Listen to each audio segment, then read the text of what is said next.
Isang batang lalaki ang nakarinig na naghahanap ng isang ampon ang pinakamayamang pamilya sa kanilang lugar. Nang malaman niya iyon, naisip niyang kung siya ang mapipili, magkakaroon siya ng sapat na pera para mapagamot ang kanyang inang may malubhang karamdaman. Kaya habang magulo ang paligid at maraming batang naghihintay para mapili, palihim siyang sumingit sa pila ng mga kandidato. Pero hindi niya alam na ang mayamang lalaki ay walang planong mag-ampon ng anak. Napilitan lamang itong gawin iyon dahil sa kagustuhan ng kanyang ina. Binigyan siya ng matandang babae ng dalawang pagpipilian, magpakasal sa isang babaeng mula sa isang kilalang pamilya o mag-ampon ng isang bata. Pero pareho niyang tinanggihan ang mga ito at basta na lamang tumalikod. Sa sobrang galit at sama ng loob, halos himatayan ang matandang babae. Sakto namang dumating ang bata at agad siyang inalalayan. Nang kumalma ang matandang babae, napansin niyang kahawig na kahawig ng bata ang kanyang anak noong bata pa ito. Nabahala ang direktor ng ampunan at agad na hinanda ang bata para ilayo roon. Pero biglang lumuhad ang bata at ipinaliwanag na hindi niya sinadyang sumingit. Ang totoo, pumunta siya roon para hanapin ang kanyang ama. Tinanong siya ng matandang babae kung sino ang kanyang ama. Itinuro ng bata ang loob ng mansyon at sinabing naroon ang kanyang ama. Pagkatapos, binanggit niya ang lungsod kung saan unang nagkita ang kanyang mga magulang. Biglang natigilan ang matandang babae.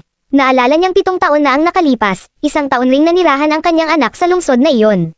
At nang malaman niyang 6 na taong gulang ang bata, lalo siyang nagulat. Malakas ang hinala niyang maaaring apo niya ang batang nasa harapan niya. Kaya agad niyang isinama ang bata sa isang press conference kung saan naroon ang kanyang anak.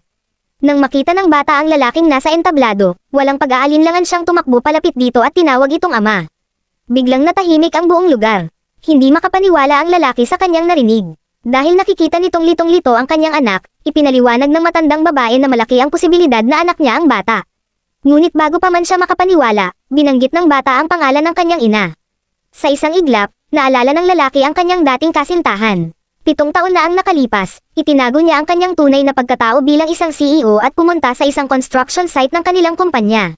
Gusto niyang maranasan ang simpleng buhay at mamuhay na parang ordinaryong tao. Doon niya nakilala at minahal ang isang babae. Nang matapos na sana ang kanyang pagtatago at balak na niyang bumalik sa kanyang tunay na buhay upang alukan ng kasal ang kanyang kasintahan, may nakita siyang hindi niya inaasahan. Nakita niyang malapit na malapit ang babae sa isang mas matandang lalaki. Akala niya ay may relasyon ang dalawa. Balak sana niyang komprontahin ang lalaki, pero sa halip, sinampal siya ng kanyang kasintahan. Sinabi nitong pagod na siyang mamuhay sa kahirapan at gusto na niyang makipaghiwalay. Pagkatapos, umalis siya kasama ang mas matandang lalaki. Dahil sa pangyayaring iyon, labis na nasaktan at nagalit ang lalaki.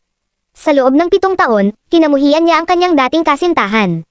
At ngayon, nang makita ang bata, agad niyang ipinagpalagay na anak ito ng babae sa ibang lalaki. Kaya malamig niyang pinaalis ang bata.